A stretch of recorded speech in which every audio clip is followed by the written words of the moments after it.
SIR নিয়ে আমি জানি তোমরা অনেক বিভ্রান্তিতে আছো, তোমরা অনেক চিন্তিত আছো, বা যারা এখন বর্তমান বাইরে আছো তারা তো অতিরিক্ত চিন্তা করছো।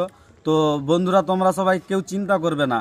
তোমাদের সবাইকে বলতে চাই কি যে কেউ চিন্তা করবে না, কেননা আমরা এই স্বাধীন দেশে বাস করে কেউ এসে আমাদের উপর অত্যাচার করবে বা আমাদের উপর কোনো দুর্নীতি প্রভাব ফেলাবে, সেটা আমরা কোনোদিন মেনে নেব না।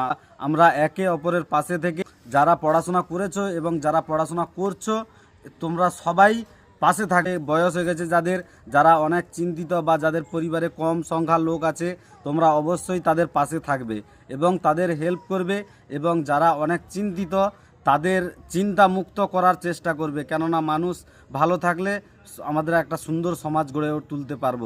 এখন তো প্রায় নামে নোটিশ দিচ্ছে যে আপনার নাম সংশোধন করতে হবে বা সংশোধন করার জন্য ভিডিওতে যেতে হবে। আমাদেরকে বলতে চাই যে তোমরা ওই নিয়ে অনেক চিন্তায় পড়বে না, যেটা করণীয় অবশ্যই করবে। টেকনোলজি যে এত উন্নত, এই উন্নত সময়ে আমরা এইভাবে ফেস করব কোনোদিন ভাবতে পারিনি। বিশেষ করে এই এলাকায় ঠিকমতো মানুষের ঘরে হয়তো ঠিকমতো খাওয়া হতো না।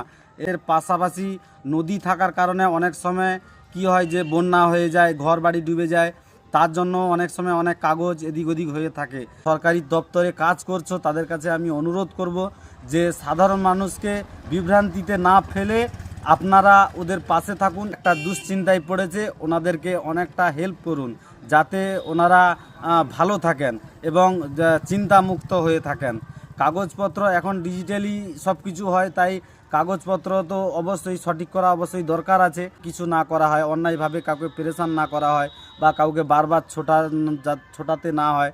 তখন বর্তমান যে কন্ডিশান, এখন আমাদের হেয়ারিংয়ের জন্য ভিডিওতে যাওয়ার কথা বলছে। তো ভিডিওতে গেলে দেখা যায় যে কয়েক শ লোকের লাইন। এবার এই লাইন লাগিয়ে মানুষ এক তো কাজ কাম নিয়ে ব্যস্ত থাকে, কাজ কাম ছেড়ে দেওয়া মানে ইনকাম বন্ধ।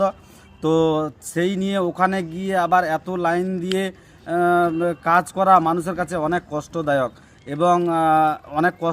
সেই জন্য তোমরা সবাই কাঁধে কাঁধ মিলিয়ে অবশ্যই সাথ দেবে, অবশ্যই প্রতিবাদ করবে, কেননা আমরা স্বাধীন দেশে বাস করি এবং স্বাধীনভাবে বাঁচতে চাই এবং সুখে বাঁচতে চাই সবাইকে নিয়ে। তো ভালো লাগলে অবশ্যই ভিডিওটা শেয়ার করবে এবং পাশে থাকবে। ভালো থাকবে সবাই।